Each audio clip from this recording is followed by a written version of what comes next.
Hello, Sacagawea students. Mr. Harvey here again. Welcome to the Phantom Tollbooth by Norton Juster, and this is Chapter 7, The Royal Banquet. Right this way. Follow us. Come along. Step lively.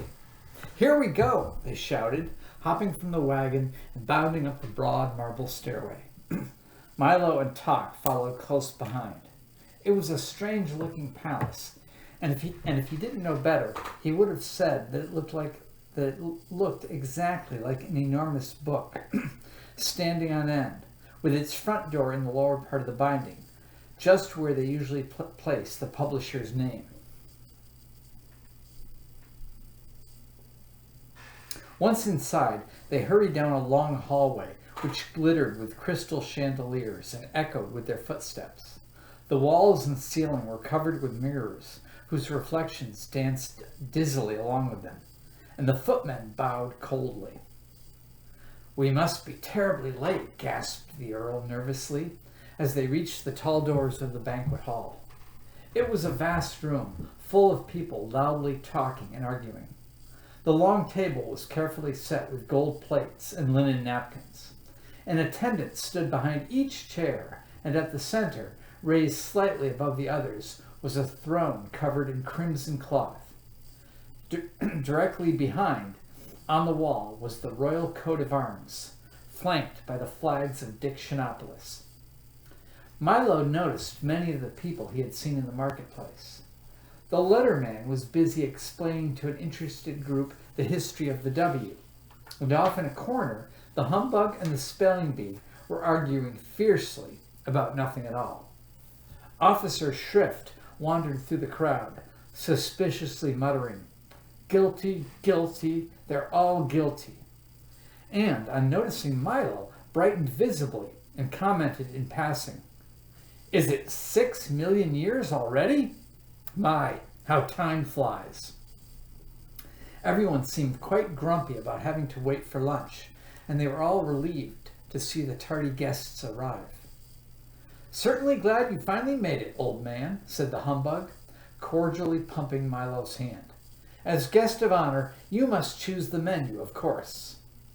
"Oh my," he thought, not knowing what to say. "Be quick about it," suggested the spelling bee. I'm famished. F-A-M-I-S-H-E-D.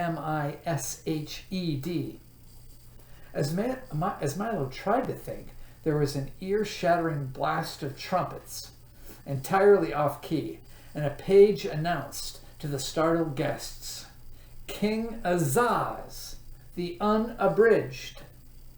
The king strode through the door and over to the table, and settled his great bulk onto the throne, calling irritably, "Places, everyone, take your places." He was the largest man Milo had ever seen, with a great stomach, large, piercing eyes, a gray beard that reached to his waist, and a silver signet ring on the little finger of his left hand. He also wore a small crown and a robe with the letters of the alphabet beautifully embroidered all over it.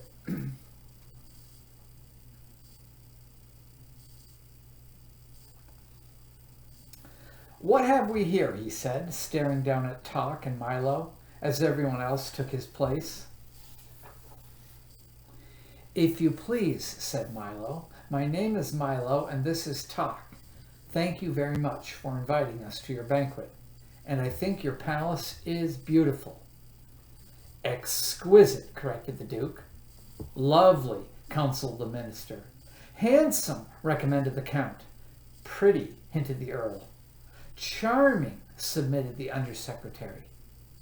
"Silence," suggested the king. "Now, young man, what can you do to entertain us? Sing songs, tell stories, compose sonnets, juggle plates, do tumbling tricks? Which is it?"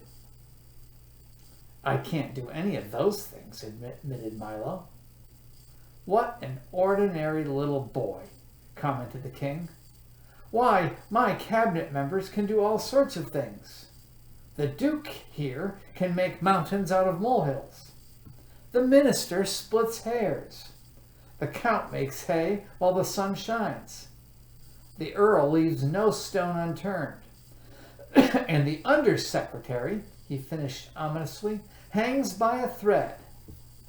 Can't you do anything at all?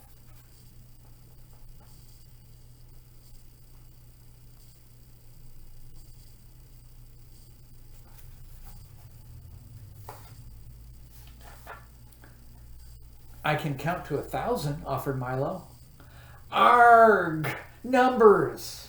Never mention numbers here. Only use them when we absolutely have to, growled Azaz disgustedly. Now, why don't you and Tok come up here and sit next to me, and we'll have some dinner. Are you ready with the menu? Reminded the humbug. Well, said Milo, remembering that his mother had always told him to eat lightly when he was a guest. Why don't we have a light meal? A light meal it shall be, roared the bug, waving his arms. The waiters rushed in, carrying large serving platters, and set them on the table in front of the king. When he lifted the covers, shafts of brilliant colored light leaped from the plates and bounced around the ceiling, the walls, across the floor, and out the windows. Not a very substantial meal, said the humbug, rubbing his eyes, but quite an attractive one. Perhaps you can suggest something a little more filling. The king clapped his hands, the platters were removed, and without thinking, Milo quickly suggested, well, in that case, I think we ought to have a square meal of... A square meal it is, shouted the humbug again. The king clapped his hands once more, and the waiters reappeared, carrying plates heaped high with steaming squares of all sizes and colors.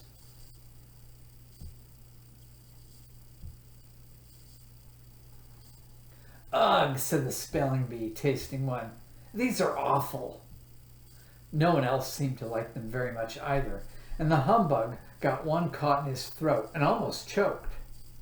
Time for your speeches, announced the king, as the plates were again removed, and everyone looked glum. You first, he commanded, pointing to Milo.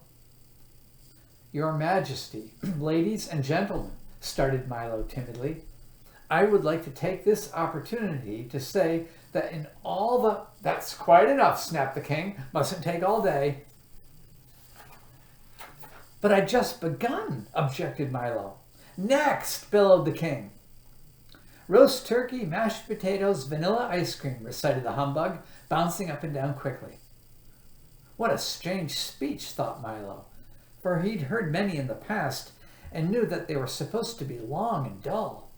Hamburgers, corn on the cob, chocolate pudding, pudding, said the spelling bee in his turn. Frankfurter, sour pickles, strawberry jam, shouted Officer Shrift from his chair. Since he was taller sitting than standing, he didn't bother to get up. And so down the line it went, with each guest rising briefly, making a short speech, and then resuming his place. When everyone had finished, the king rose. Pâté de foie gras, soupe à l'oignon, façon sous cloche, salade, endive, fromage, fruit et demi-tasse, he said carefully and clapped his hands again. The waiters reappeared immediately, carrying heavy, hot trays, which they set on the table. Each one contained the exact words spoken by the various guests, and they all began eating immediately with great gusto. Dig in, said the king, poking Milo with his elbow and looking disapprovingly at his plate. I can't say that I think much of your choice. I didn't know that I was going to have to eat my words, objected Milo. Of course. Everyone here does, the king grunted. You should have made a tastier speech. Milo looked around at everyone, busily stuffing himself, and then back at his own unappetizing plate. It certainly didn't look worth eating, and he was so very hungry. Here, try some somersault, suggested the Duke. It improves the flavor. Have a rigmarole, offered the Count, passing the bread basket. Or a ragamuffin, seconded the minister. Perhaps you'd care for a synonym bun, suggested the Duke. Why not wait for your just desserts, mumbled the Earl indistinctly, his mouth full of food. How many times must I tell you not to bite off more than you can chew? Snapped the undersecretary, patting the distressed Earl on the back. In one ear and out the other, scolded the Duke, attempting to stuff one of his words through the Earl's head. If it isn't one thing, it's another, chided the minister. Out of the frying pan, into the fire, shouted the Count, burning himself badly. Well, you don't have to bite my head off, screamed the terrified Earl, and flew at the others in a rage. The 5 of them scuffled wildly under the table. Stop that at once, thundered Azaz, or I'll banish the lot of you. Sorry, excuse me, forgive us, pardon, regrets. They apologized in turn and sat down, glaring at each other.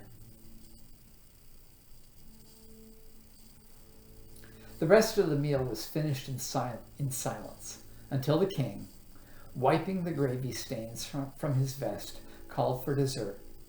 Milo, who had not eaten anything, looked up eagerly. We're having a special treat today, said the king, as the delicious smell of homemade pastry filled the banquet hall. By royal command, the pastry chefs have worked all night in the half bakery to make sure that... The half bakery? Questioned Milo. Of course, the half bakery, snapped the king. Where do you think half-baked ideas come from? Now, please don't interrupt. By royal command, the pastry chefs have worked all night to... What's a half-baked idea? Asked Milo again. Will you be quiet? Growled Azaz angrily. But before he could begin again, 3 large serving carts were wheeled into the hall, and everyone jumped up to help himself. They're very tasty, explained the humbug, but they don't always agree with you.